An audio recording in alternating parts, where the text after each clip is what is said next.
और इसकी जो इन्फॉर्मेशन है ये आपका जो सर्च इंजन होता है उसके साथ शेयर होती है। और एसईओ जो है वो देखिएगा कि किस तरह से एक पेज की आप लोग करते हैं या की जा सकती है। तो इसमें हम लोग मुख्तलिफ चीज़ें देखेंगे। फॉलो कर रहे बात? जी सर। सर्च इंजन ऑप्टिमाइजेशन होती है। आप लोगों को पता है कि हमारा जो भी यानी जो पेज होता है, जो कंटेंट होता है, उससे रेलिवेंट हम लोग कीवर्ड्स बनाते हैं, कीवर्ड्स को निकालते हैं उसमें से, और अखस एक्सट्रैक्ट करने के बाद हम लोग उसको मेटा टैग के अंदर देते हैं, ताकि जैसे ही सर्च इंजन जो है वो मतलब हमारे वेब पेज को देखे या हमारी वेबसाइट को देखे तो उसको आसानी से जो कीवर्ड्स हैं वो मिल सकें और हमारा पेज ऊपर आ सके उसी लिहाज से। तो उसके अंदर इसकी जो है एनरोलमेंट हो सके, हमारी वेबसाइट की एनरोलमेंट आसानी से हो सके किसी भी सर्च इंजन के अंदर। तो ये बड़ा इम्पोर्टेंट रोल होता है इसका जी। बाकी मुख्तलिफ टूल्स भी हैं और बहुत सारी चीज़ें हैं एसईओ के अंदर, लेकिन ये बुनियादी कुछ चीज़ें हैं जो कि हम लोग मैनुअली करते हैं, और जो भी एसईओ करता है वो भी मैनुअली इन चीज़ों को लाजमी करता है। यानी आम तौर पे जब हम लोग एक वेब पेज बनाते हैं तो उसके कोड के अंदर मेटा का जो टैग है ये अमूमन यूज़ नहीं किया जाता, तो उसको मैनुअली लिखा जाता है या किया जाता है। तो इसी को हम लोग, इसकी जो इम्पोर्टेंस है इस हवाले से मैं समझता हूँ कि ये लाजमी है कि आप लोगों को बताया जाए। ओके, वो कहता है जी the meta tag defines meta data. Meta data होता है डाटा अबाउट डाटा। मेटा का मतलब ही यही है कि यानी मेटा डाटा, तो डाटा अबाउट डाटा, डाटा कौन सा है जो हमारी वेब पेज के अंदर पड़ा हुआ है, तो उसके मुतालिक ये डाटा होता है। अबाउट एन HTML डॉक्यूमेंट, तो ये मेटा डाटा होता है, डिफाइन करता है। मेटा टैग जो है इसके अंदर हम लोग मेटा डाटा बेसिकली डिफाइन करते हैं अपनी HTML डॉक्यूमेंट का। HTML डॉक्यूमेंट से मुराद क्या है?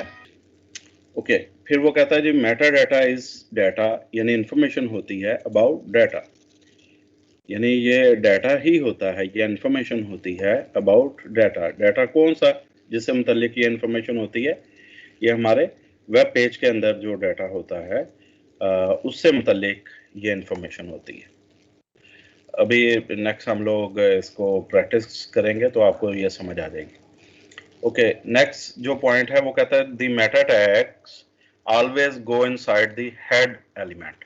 हेड के एलिमेंट के अंदर इसको हम रखते हैं जहाँ पे टाइटल रखा जाता है। आप लोगों को पता है कि टाइटल को भी हम लोग हेड के अंदर रखते हैं, तो मेटा टैग्स जो हैं इसको भी हम लोग हेड के अंदर ही रखते हैं। And are typically use to specify character set. आम तौर पे ये कौन सी चीज़ें स्पेसिफाई करने के लिए इस्तेमाल होता है?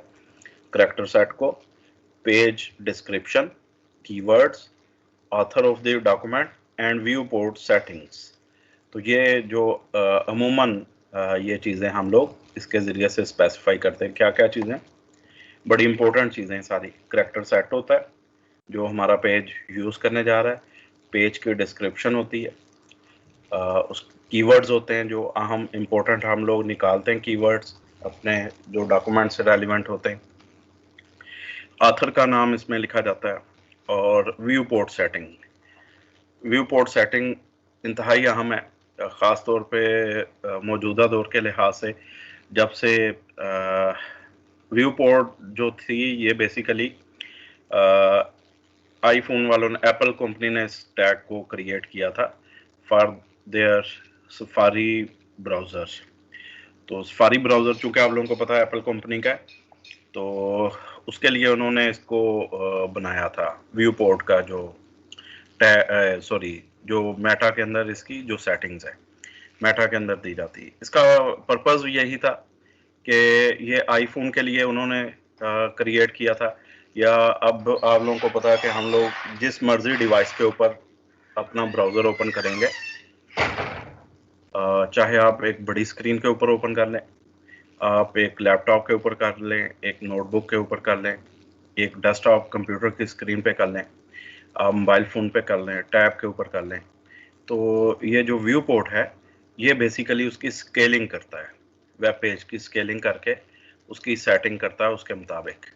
तो इसकी मदद से हमारा जो पेज होता है वो फ्लेक्सिबल हो जाता है और उसको हम लोग यानी जिस भी डिवाइस के ऊपर ओपन करेंगे उसके मुताबिक वो ओपन होता है जी। अच्छा, वो कहता है जी नंबर 3 पॉइंट है, meta data will not be displayed on the page but is machine parsable. ये आपके पेज के ऊपर इस कुछ नहीं इसके मुतालिक शो होता मेटा डाटा का, बल्कि ये सिर्फ मशीन रीडेबल होती हैं, इंस्ट्रक्शंस होती हैं मशीन के जो काम आती हैं। तो meta data is used by browsers how to display content और रीलोड पेज। ये देखें वही व्यू पोर्ट से मुतल्लिक है ये जो इसने ये बात की हाउ टू डिस्प्ले कंटेंट और रीलोड पेज, तो ये जो है ये व्यू पोर्ट इसको सेट करता है। फिर वो कहता है सर्च इंजन क्या लेता है, keywords and other web services. Last point है there is a method to let web designers take control over the view port the users visible area of a web page.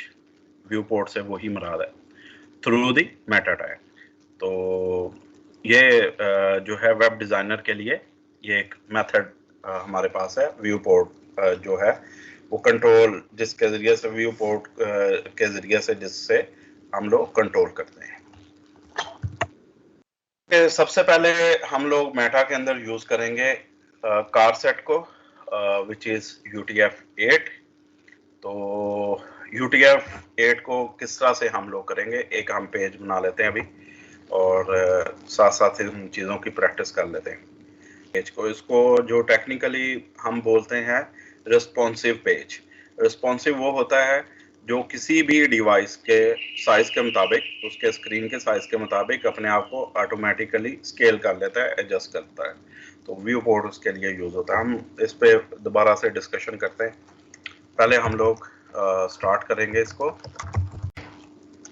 About Meta, title closed and head is also closed, body start and body closed। अच्छा, अब जो work करना है हमने वो यहाँ पे करेंगे। बेसिकली टाइटल के बाद भी कर सकते हैं, यानी हेड के अंदर ही आप लोगों ने वर्क करना है, head start and head closed. तो यहाँ पे हम लोग मेटा टैग को यूज करेंगे। मेटा इसी तरह से आप लोगों ने यूज करना है, सिंगल टैग है, इसके अंदर बेसिकली हम लोग तमाम के तमाम एट्रीब्यूट्स इसके यूज करते हैं। तो first one is car set, character set, ये इज इक्वल टू, हमें उसी फॉर्मेट में ये कैपिटल्स में इसी तरह से लिखना है -8 UTF-8। तो इस तरह से आप लोग इसको डिनोट करेंगे। इससे मुराद क्या है, मेटा के अंदर हमने लिखा है, इससे मुराद क्या है, इसको मैं सेव भी करवा लेता हूँ, पेज को सेव भी करवा लेते हैं।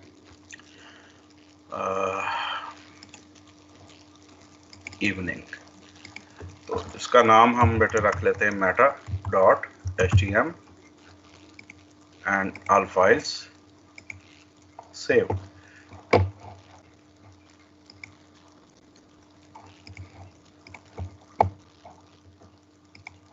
देखिएगा वो कहता है UTF-8, ये क्या होता है, car set equal to UTF-8, ये हम लोगों ने डिफाइन कर दिया।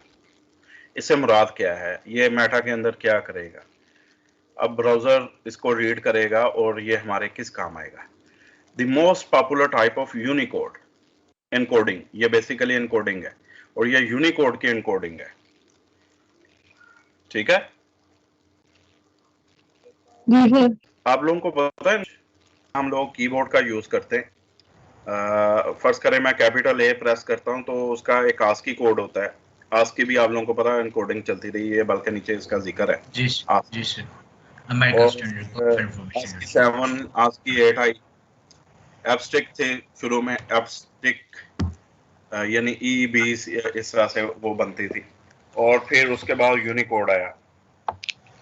असल में जो ASCII 7 और ASCII 8 है, इसमें टोटली आप लोगों का जो कीबोर्ड है अमेरिकन जितनी इंग्लिश है, यानी ABCs अप टू Z, और 0 से लेकर 9 तक, और सिंबल्स जो आपको कीबोर्ड पे मिलती हैं और कुछ हिस्सा से, तकरीबन ये 256 करैक्टर्स से जो कि आपको मिलते थे ASCII 8 के अंदर। ASCII 7 में आपको 128 करैक्टर्स मिलते थे टोटल। तो जब ASCII 8 आया उसमें 256 हो गए। अब और ये वहां ASCII 8 बिट है? जी बेटा, मैंने कहा ये 16 बिट है या 32? इसमें इंग्लिश आ गई, इंग्लिश लैंग्वेज 0 से लेकर 9 तक, और कुछ सिंबल्स वगैरह जैसा मैंने बोला। अब इन्होंने सोचा कि कंप्यूटर जो है वो सिर्फ यानी जो ASCII करैक्टर्स को पढ़ रहा है, इट मींस कि वो इंग्लिश को समझता है, इंग्लिश लाइक जो कोड भी लिखा जाता है या कोई कुछ भी लिखा जाता है, तो इसके अलावा कोई दूसरी जो लैंग्वेजेस हैं उनको सपोर्ट नहीं कर रहा। तो उसके लिए फिर यूनिकोड बनाया गया। यूनिकोड के अंदर आपकी ऑलमोस्ट तमाम लैंग्वेजेस आ जाती हैं, उसके तमाम करैक्टर सेट आ जाते हैं।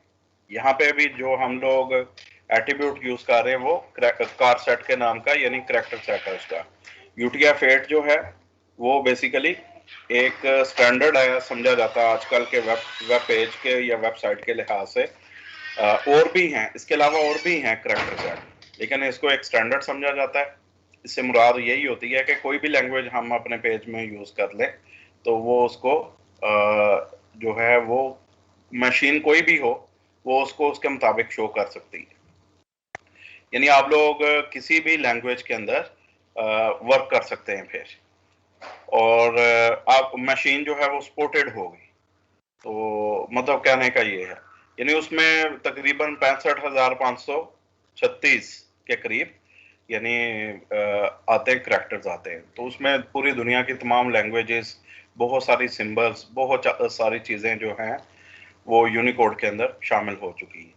तो इसका मतलब यही होता है कि जो कुछ भी हम जिस तरह का भी नीचे जो भी लैंग्वेज यूज़ कर लें अपने पेज के अंदर, उसको ये सपोर्ट करेगा, चाहे आप नीचे उसको बना लें। यानी अभी तो हमने कोई लैंग्वेज यूज़ नहीं की इसको लिखने के लिए, अपना पेज डेवलप करने के लिए। तो आप चाहे उसमें चाइनीज़ कर लें, चाहे आप जापानीज़ लिख लें, चाहे आप फ्रेंच लिख लें, डच लिख लें, कुछ भी जो लैंग्वेजेस हैं तो वो आप लोग लिख सकते हैं। इंग्लिश तो है ही है, उर्दू भी है, अरबिक है, पर्शियन है। तो मतलब डिफरेंट टाइप के जो मतलब लैंग्वेजेस हैं उनके अल्फ़ाबेट्स के लिहाज से ये सपोर्टेड है। तो ये इसका होता है जी। मजीद आप लोग इसको नेट से भी देख सकते हैं कि type of Unicode encoding, it uses 1 byte for standard English letters and symbols. यानी जब हम लोग अपने वेब पेज में स्टैंडर्ड इंग्लिश यूज़ करते हैं, ABCs या सिंबल्स को यूज़ करते हैं, तो ये 1 बाइट लेता है जी, ठीक है, UTF-8। और 2 बाइट्स लेता है for additional Latin and middle eastern characters. 2 bytes for additional Latin and middle eastern characters. Middle east के जो, मिडल ईस्ट में कौन सी लैंग्वेजेस बोली जाती हैं? फॉर एशियन करैक्टर्स, ठीक है।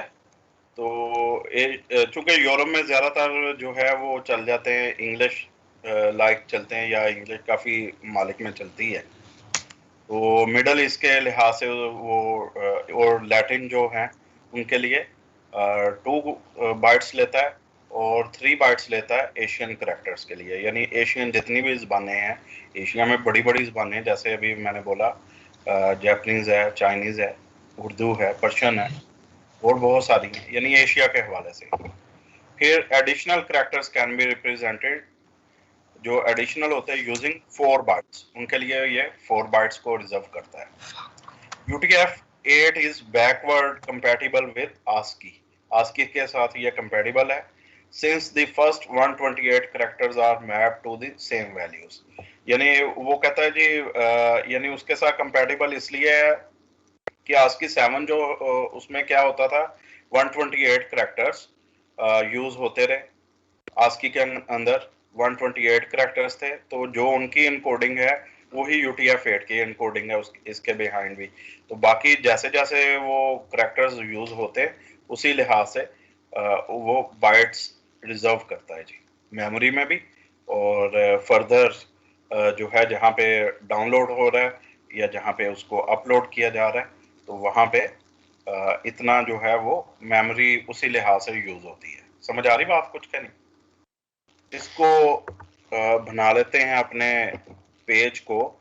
कार सेट हमने दे दिया इसको UTF-8, तो इसका मतलब ये है कि ये अब UTF-8 इनेबल्ड है हमारा पेज, यानी किसी भी लैंग्वेज, दुनिया भर की किसी भी लैंग्वेज को ये सपोर्ट कर सकता है। इसमें हम कोई भी लैंग्वेज को यूज करके इसके अंदर इंफॉर्मेशन लिख सकते हैं और वो उसी लैंग्वेज के अंदर फिर शो भी होगी।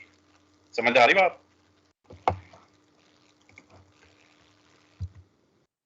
मेटा नेम जो है, ये नेम एक एट्रीब्यूट है।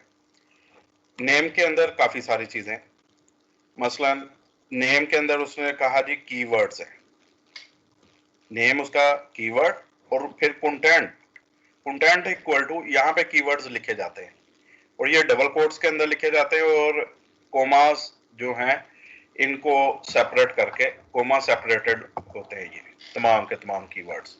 तो इसको हम लोग यहाँ पे लिख के देखते हैं। अगेन हम लोग यूज करेंगे मेटा, अनदर मेटा, और इसके लिए name is equal to keyword name है और कोमा देंगे, कंटेंट लिखेंगे। कंटेंट जो है वो हम डबल कोट्स के अंदर देंगे और कोमा सेपरेटेड होंगे। अब जिस चीज के मतलब हमारा वेब पेज होगा, फर्ज करें हम HTML के मतलब ही बना रहे हैं, यानी HTML के मुख्तलिफ हम लोग या वेब लैंग्वेजेस हैं उसके मतलब बना रहे हैं, तो हम लोग यहाँ पे वेब की जो लैंग्वेजेस हैं उनको दे देंगे। फर्ज करें हम यहाँ पे लिखेंगे HTML, ऐसे भी लिखेंगे HTML, ऐसे भी लिखेंगे, ताकि उसको समझ आए दोनों फॉर्मेट्स में कि HTML कोई भी बंदा सर्च करता है वो कैपिटल लिख के या स्मॉल लिख के, तो वो सभी के लिए यानी उसको समझ आ सके। Keywords, name equal to keywords, यही मुझे थोड़ा सा डाउट था, कीवर्ड्स है। ओके, ये आप लोगों ने गलती नहीं करनी इस हवाले से, क्योंकि ये इंटरप्रेट तो होना नहीं है या हमें कोई रिजल्ट तो शो करना नहीं है, तो लिहाजा सिर्फ आप लोगों ने ये देखना है कि स्पेलिंग वगैरह सारे ओके, तो उसके बाद हम लोग इसको लिखते जाएंगे। अच्छा, अब आप लोग ये भी लिख सकते हैं कि हाइपर टेक्स्ट मार्कअप लैंग्वेज, ये भी लिख सकते हैं। इसी तरह से हम लोग यहाँ पे लिखते हैं जी CSS या कैस्केडिंग स्टाइल शीट, जावास्क्रिप्ट लिख देते हैं। तो ये तमाम क्या है, बेसिकली हम लोग अपने, ये नहीं है कि आपने ऐसे ही लिखते जाना है, पहले असल में पेज बना होगा आपके पास, बॉडी के अंदर आपने कंटेंट लिखा हुआ है, कंटेंट में से आप लोगों ने इंपॉर्टेंट वर्ड्स निकालने जो जिनको आमतौर पे लोग सर्च करते हैं और यहाँ पे लिखने हैं। बात समझ आ रही बेटा? काफी लंबी हो सकती है, आप जितना मर्जी लिखते जाएं, कोई इसमें इसको प्रॉब्लम नहीं होती है। और यहाँ पे इसको हम लोग क्लोज कर देंगे, टैग क्लोज हो जाता है। तो ये चीज हो गई। फिर हम लोग मेटा के अंदर मजीद भी यूज करते हैं चीज which is author name, name equal to description है और इसमें भी कंटेंट दिया जाएगा। और जैसे यहाँ पे बेसिकली ये था ऑल अबाउट प्लांट्स, ये प्लांट्स के मतलब है। इसमें क्या था, पेस्ट्स थे, weeds, fungus, plants, flowers, vegetables वगैरह वगैरह, तो ये चीजें थी। तो हम लोग चूंकि वेब के मतलब बना रहे हैं, तो क्या देंगे डिस्क्रिप्शन मेटा के अंदर, नेम इक्वल टू डिस्क्रिप्शन यानी पेज को बताया जा रहा है कि ये डिस्क्रिप्शन है। ये बेसिकली सारी इंफॉर्मेशन किसके पास जाएगी, अगेन फिर वही बात आ गई, यानी एक तो पेज के लिए है, वेब ब्राउजर के लिए कुछ इंफॉर्मेशन ब्राउजर के लिए, जैसे UTF-8 है, ये ब्राउजर को बताया जा रहा है कि UTF-8 हम लोग अप्लाई कर रहे हैं, तो वो उसके लिए तैयार रहो, वो तैयार हो जाता है। ये वाला जो है ये बेसिकली हमारे सर्च इंजन के लिए होता है। डिस्क्रिप्शन जो होती है ये भी सर्च इंजन के लिए ही जाती है। Name equal to description, then content क्या है, कंटेंट इक्वल टू हम लोग लिख सकते हैं, फर्ज करें ऑल अबाउट वेबसाइट डेवलपमेंट।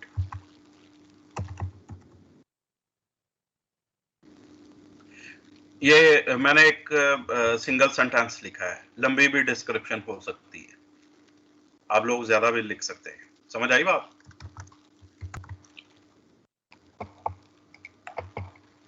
ये देखिएगा, meta name equal to author, और कंटेंट के अंदर आपने अपना नाम लिखना है, जो यानी आप चाहे अपने क्लाइंट को बना के दे रहे हैं, ये चूंकि आपने इस पे एफर्ट की है तो या आप लोग वर्क कर रहे हैं, तो आप यहाँ पे देंगे, उसको अपना नाम देंगे। जैसे मैं यहाँ पे अपना नाम लिख रहा हूँ,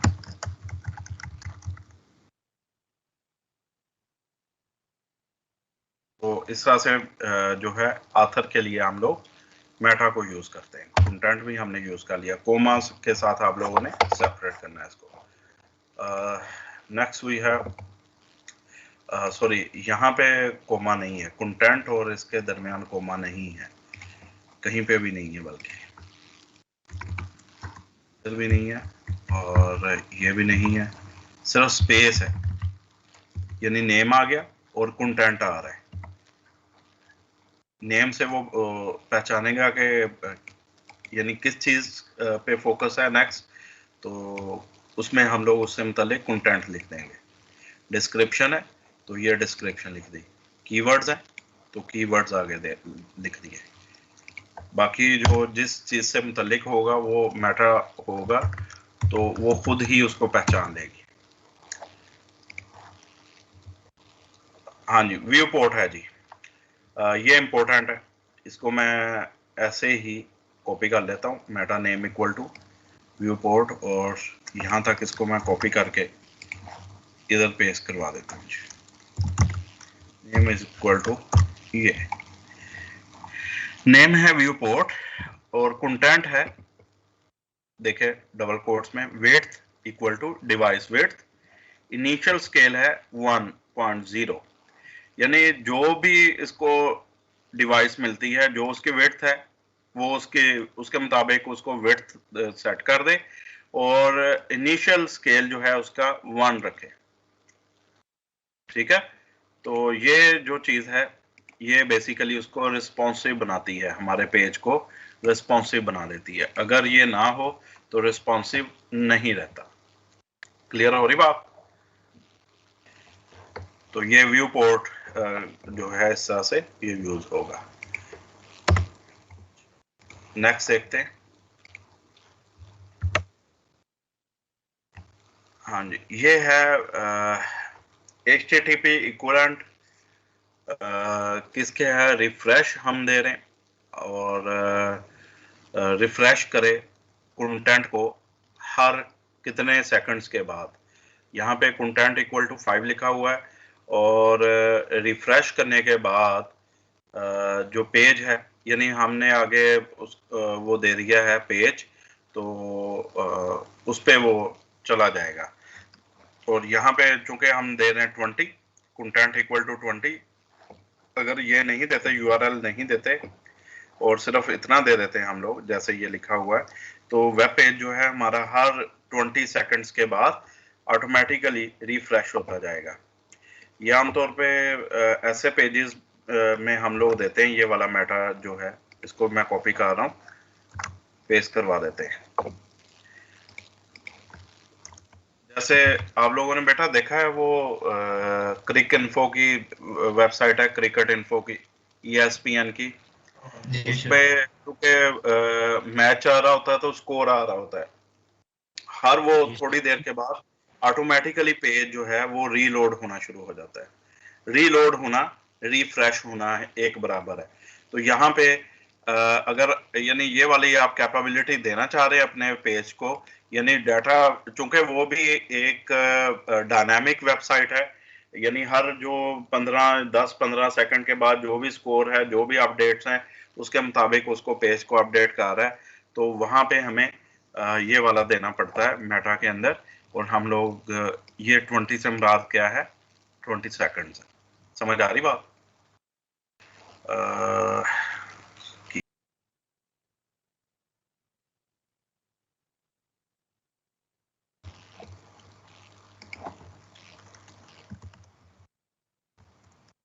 मैं दे रहा हूँ।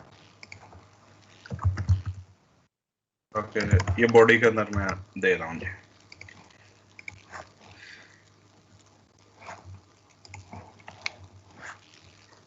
वो सेव करवा लेते हैं। पेज अभी तक खोला नहीं है मैंने। ये मेटा का पेज है हमारे पास।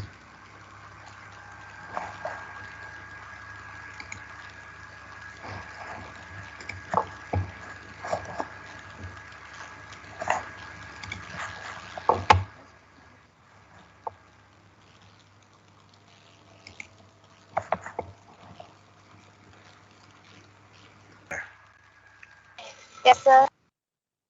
तो इसमें देखिएगा, हम उसका जो रिफ्रेश रेट है मैं उसको कम कर देता हूँ। ये पूरी स्क्रीन पे बेसिकली स्क्रॉल कर रहा है, तो उसको मैं, ये देखें एंड पे जाके बिल्कुल वो हो गया था। मैं इसको 10 सेकंड्स कर रहा हूँ जी, रिफ्रेश रेट।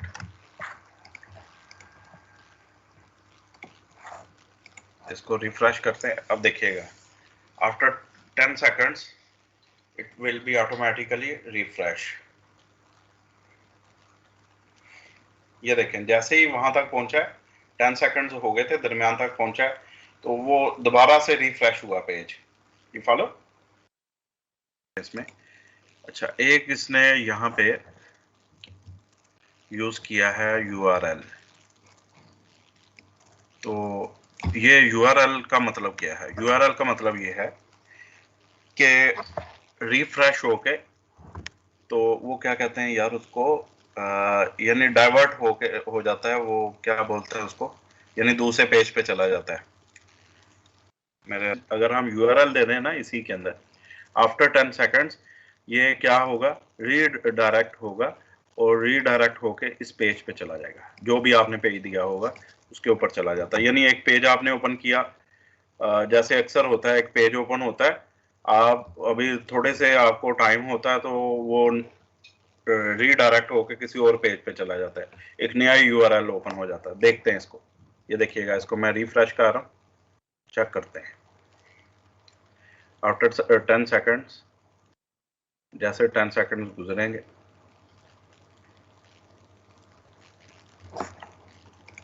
सेव नहीं हुआ यार इधर।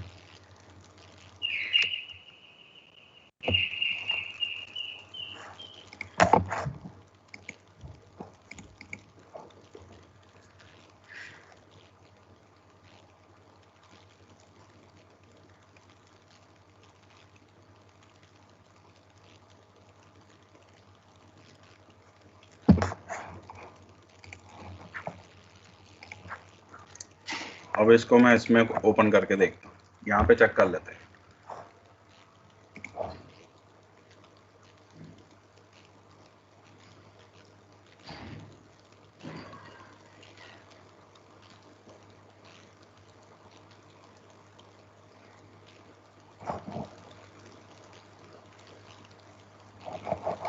रिफ्रेश तो कर रहा है लेकिन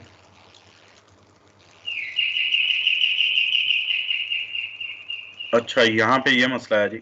ये देखें ज़रा, ये डबल कोट्स इसका मसला है। तो URL में कैसे लिखा हुआ है इसने, ये पिछले डबल कोट्स चाह रहा है, कंटेंट के ये वाला, इसके बाद वाला चाह रहा है। तो हमने इधर क्या किया हुआ है, ये 10 के बाद वाला ये ख़त्म करना है। आफ्टर 10 सेकंड्स ये क्या हो, इस URL पे कन्वर्ट हो जाए। अब इंशाल्लाह हो जाएगा। तो इसको मैं रिफ्रेश करता हूँ। मोजिला को वो मार्क्यू जो है वो नहीं यहाँ पे हो रही मार्की सपोर्टेड, लेकिन 10 सेकंड्स के बाद देखते हैं रीडायरेक्ट होता है। ये हो गया है रीडायरेक्ट। समझ आई बात? तो या हम अपने ही किसी और वेब पेज पे लेके जा सकते हैं रीडायरेक्ट करके। तो ऐसा होता है बास का, जब हम लोग कोई सॉफ्टवेयर बास का डाउनलोड करने जाते हैं तो वो हम एक लिंक पे क्लिक करते हैं, वो हमें रीडायरेक्ट करके किसी और पेज पे ले जाता है। फिर देखा आप लोग? यस सर, अक्सर होता है। कौन सा बेटा? आपने यहाँ पे वेबसाइट लिखनी है अपनी, कोई भी वेबसाइट, यानी हमने पेज कौन सा ओपन किया, अपना किया है। तो आफ्टर 10 सेकंड्स वो कह रहा है कि 10 सेकंड्स जैसे ही गुजर जाए तो इस यूआरएल पे वो चला जाए, इसको ओपन कर दे, फिर हमारे पेज बंद हो जाए और ये वाला यूआरएल ओपन हो जाए। समझ आ रही बात? इस चीज को कहा जाता है रीडायरेक्ट होना। यस सर, आ गया। अब मैं इसको दोबारा से इसको ओपन करवाता हूँ बेटा, इसी में गूगल क्रोम के अंदर या सेंट ब्राउजर के अंदर चेक करते हैं।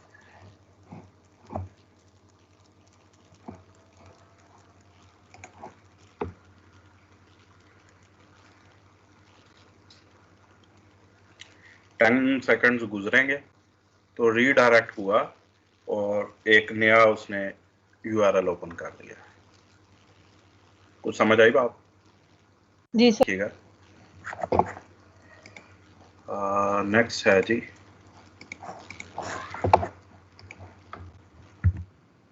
सर मुझे पूछना था। जी बेटा। तो इसको, ये पुराने जो था मार्क्यू यूज होता रहा है, लेकिन अब इसको इतना नहीं वो किया जाता, यानी ऑब्सोलेट हो चुका है ये, समझ ले एक लिहाज से। तो मैंने देख लो पहले नहीं करवाया था आप लोगों को, सिर्फ मैंने ये समझाने के लिए किया है इसको। यस सर, ये जी सर ठीक है। हाँ, ये देखिएगा कुछ टैग्स हैं हमारे पास, सिमेंटिक एंड नॉन सिमेंटिक। तो दोनों में क्या फर्क है? इम्पोर्टेंट है ये भी, यानी दोनों में फर्क देखिएगा क्या होते हैं।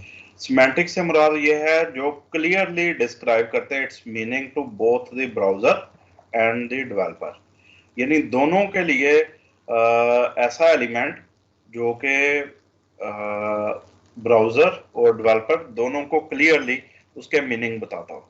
मसलन जैसे ये नीचे उसने दिए हुए, these elements clearly define its content. In other terms, semantic tags are those tags whose name can be easily let you know which type of content take place in it. मसलन वो कहता है header, हमें पता है कि header क्या होता है, footer क्या होता है, article क्या होता है। इसी तरह जैसे body tag है हम लोग यूज करते हैं, body start, body end, यानी इस टाइप के जो होते हैं, तो वो तमाम के तमाम जो हैं वो सिमेंटिक है। और नॉन सिमेंटिक कौन से होते हैं? ऐसे होते हैं जो कि जिनके जो यानी देखने से हमें वो पता ना चले। ये तो देखो ना, आर्टिकल क्या होता है, हेडर क्या होता है, फुटर क्या होता है, ये तो हमारे लिए एक इजी है चीज, यू फॉलो, यानी देखने से। और हमारे जो डेवलपर है उसको भी समझ आ रहा है कि फुटर एक ऐसी चीज होती है जो कि वेब पेज के फुटर पे लगेगी, नीचे लगेगी उसके बॉटम पे, और हेडर ऐसी चीज होगी जो कि उसके टॉप ऑफ द पेज लगेगी, यू फॉलो। सिमेंटिक कहा जाता है जो मीनिंगफुल होते हैं, जिनका नाम जो है क्लियरली डिफाइन कर रहा उसका मीनिंग, और उसके अंदर जो भी कंटेंट आना है उसका पता हो हमें कि इसके अंदर ये चीज आएगी। जैसे अभी हमने हेड को पढ़ा है, तो हेड के अंदर हमने पढ़ा अभी मेटा को, तो उसमें मेटा आता है, मेटा। और इसके अलावा हमने टाइटल को पढ़ा है, तो टाइटल भी हमें बता रहा है कि टाइटल से क्या मुराद है, पेज का टाइटल आएगा ऊपर, तो वो कुछ है non semantic. Non semantic elements कहता है जी ऐसे होते हैं which tells nothing about it's content, अपने कंटेंट के मतलब कुछ नहीं बताते। इन अदर टर्म्स, बेटा पानी दो मुझे। तो ये कुछ इस टाइप के होते हैं, यानी सिमेंटिक फौरन हमें समझ आ जाते हैं, उनका नाम ही हमें समझा देता है कि किस काम ये यूज हो रहे होंगे टैग्स या एलिमेंट्स, और जबकि जो नॉन सिमेंटिक है वो हमें फौरी तौर पे समझ नहीं आते। ठीक है जी। यहाँ पे सिमेंटिक एलिमेंट्स का लेआउट उसने दिया हुआ है, इसको जरा गौर से देखिएगा। ये एक जदीद तरीन जो वेब पेजेस हैं, जो मॉडर्न जो चाह रहे हैं, उसमें हम लोग इस टाइप की जो सेटिंग है वो करते हैं। आमतौर पे हेडर होता है हमारे पास, नेविगेशन बार होती हैं, यानी नेविगेशन होती है हमारे पास, उसके लिए हम सेक्शन बनाते हैं, यानी इस तरह से कर लेते हैं। फिर सेक्शन होता है, आर्टिकल होता है, असाइड होता है, फुटर होता है। यानी ये साइट के लिए आमतौर पे साइट गैलरी दी जाती है, बहुत सारी चीज़ें, यानी आपको जो लेटेस्ट पेज नज़र आते हैं उसमें ये चीज़ें नज़र आती हैं। यानी साइट पे भी आपको कुछ मिलेगा, सेक्शन होते हैं, आर्टिकल्स लिखे होते हैं, और उसका फुटर होता है। तो ये चीजें क्या सारा काम फिर से भी वो कहता है the major semantic tag you should know. Header है तो ये वो कहता है डिफाइंस द मास्ट हेड और other header information on the page. Typically the header is repeated on every page of site, although that is not required. Footer है तो footer defines the text at the bottom of a page such as the copyright or contact information. Again, it is typically repeated on every page of the site. Article क्या होता है? Defines a block of text that represent a single article, story or message. So an article can be distinguished from other text in that it can logically stand alone. ये लदा से होता है, कोई एक मैसेज हो सकता है किसी का, जैसा कि एक पेज पे आप लोग लगाते हैं, एक स्टोरी हो सकती है, कोई आर्टिकल हो सकता है, तो वो चीज़ें होती। For example on a news site each news story is an article, यानी हर जो स्टोरी होती है वो एक आर्टिकल होता है। ये कई हो सकती हैं, ये नहीं है कि, यानी ये देखिएगा पेज, ये नहीं है एक सेक्शन लगा दिया, एक आर्टिकल लगा दिया, फुटर लगा दिया, साइड लगा दिया, एंड दैट्स इट, बस पेज खत्म हो गया। नो, कई जो हैं वो आर्टिकल्स लग सकते हैं, यू फॉलो, कई हम आर्टिकल वहां पे लगा सकते हैं। असाइड देखिएगा क्या है, सेक्शन उसने एंड पे डिफाइन किया। असाइड जो है ये ब्लॉक होता है, block of text that is indirect to the main discussion, यानी मेन जो डिस्कशन होती है उससे इनडायरेक्ट होता है, such as a note, tip और क्वेश्चन।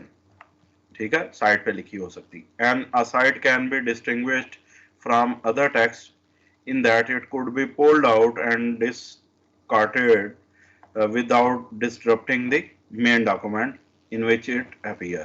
तो ये अगर हमने इसको ख़त्म करना हो, जो असाइड पे जो इंफॉर्मेशन दी होती है ख़त्म भी की जा सकती है और इसको अलहदा भी किया जा सकता है, चूँकि ये मेन डॉक्यूमेंट से साइड पे ये हमें मिलती है।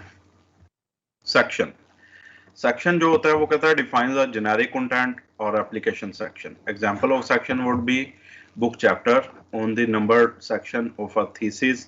अ site's home page could be split into sections such as introduction, news and contact information.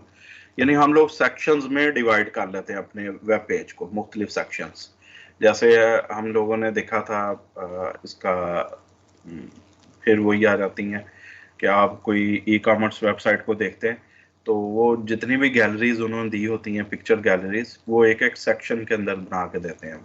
Sections में उसको डिवाइड किया जाता है, यू फॉलो, स्प्लिट कर लिया जाता है उसमें। अच्छा, और ज़रूरी नहीं है कि आप हर जो वेब पेज है उसमें आप आर्टिकल भी दें और सेक्शन भी दें। सेक्शंस तो आमतौर पे होते ही हैं, तो ज़रूरी नहीं है कि आर्टिकल भी हो, ये चीज़ें ध्यान में रखिएगा। सेक्शंस हम लोग लाजमी बनाते हैं, और जो असाइड उसने दिया हुआ है वो भी ज़रूरी नहीं है कि हो, लेकिन हेडर और फुटर लाजमी होते हैं, नेविगेशन बार होती है, रिपीट होती हैं, तो ये चीज़ें लाजमी हिस्सा है। वो कहता है asides home page could be split into sections such as introduction, news and contact information. A section begin with the heading such as H1 followed by the other content. A general rule is to use section, यानी H1 से मुराद के ऊपर उसने section का नाम दे दिया और नीचे पूरा सेक्शन बना के उसमें जो भी उसने कंटेंट लिखना था वो लिखा, और उसको हम आमतौर पे कौन से टैग के अंदर देते हैं, सेक्शन के अंदर देते हैं। If the area being defined would be included in an outline of the document और पेज। अच्छा, जो नॉन सिमेंटिक है वो डिव हमने देखा और स्पैन है, उसका यहाँ पे एग्जाम्पल नहीं है, उसको आप कहीं पे भी किसी भी तरह से उसको यूज कर सकते हैं। तो यानी हमें जहाँ पे जरूरत पड़ी उससे भी सेक्शनिंग भी होती है, सारा कुछ होता है, तो आप लोग आसानी से उसको भी यूज कर सकते हैं। क्लियर? यहाँ तक हमारी ये